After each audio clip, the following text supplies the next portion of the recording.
Tiga. Assalamualaikum guys, kembali lagi bersama saya Alif Suhairi bin Asri daripada kumpulan 4 yaitu Jejaka Limited Meskom. Untuk bahagian yang ini saya akan menghuraikan atau menjelaskan tentang faktor berlakunya jenayah cyber di Malaysia. Tiga. Antara faktor yang menyebabkan berlakunya jenayah cyber di Malaysia adalah yang pertama, kemajuan teknologi. Kemajuan dalam teknologi digital telah memberi peluang kepada penjenayah untuk melakukan jenayah dalam talian.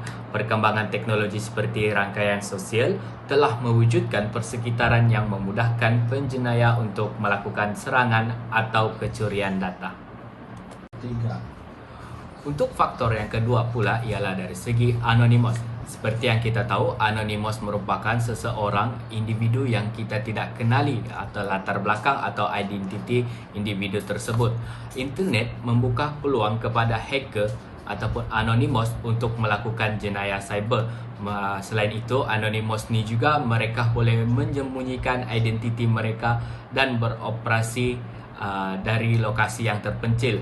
Oleh yang demikian, hal ini akan menyukarkan pihak berkuasa untuk mengesan dan menangkap penjenayah cyber ataupun anonymous.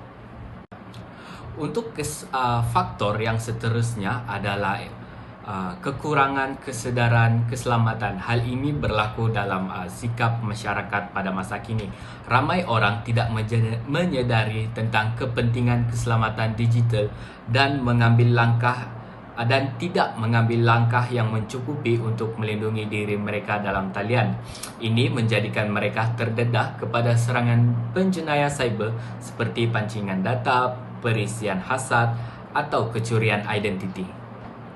Tiga.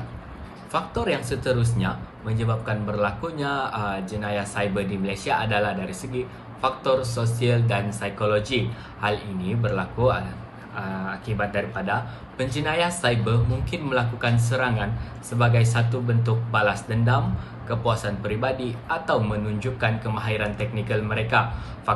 Faktor sosial dan psikologi ini juga boleh memainkan peranan dalam menggalakkan individu melakukan perbuatan jenayah dalam talian.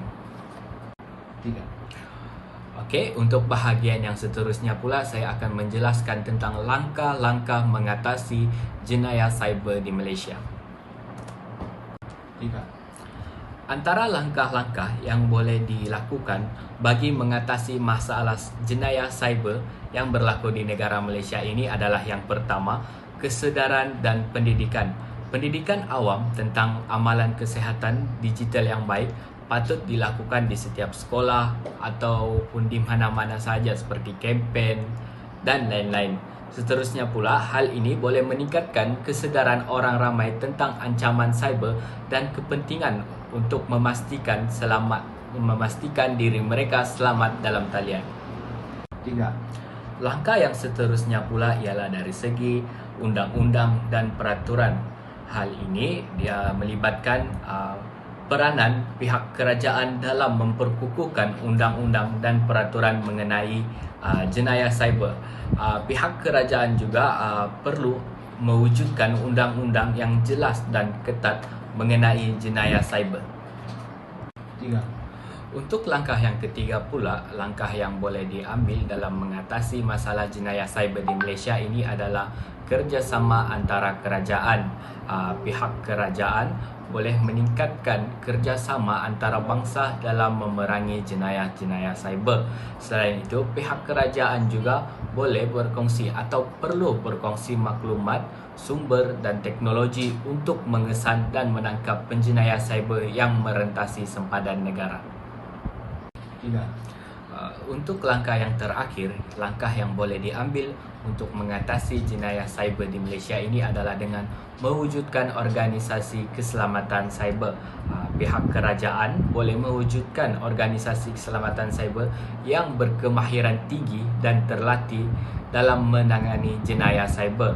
Selain itu juga, pihak kerajaan ini perlu mewujudkan pasukan yang boleh bertindak dengan cepat dan menghadkan kerosakan serta memulihkan keselamatan sistem yang telah terjejas akibat daripada jenayah cyber. Tiga. Alright guys, itu saja daripada saya pada hari ini. Sekian, terima kasih.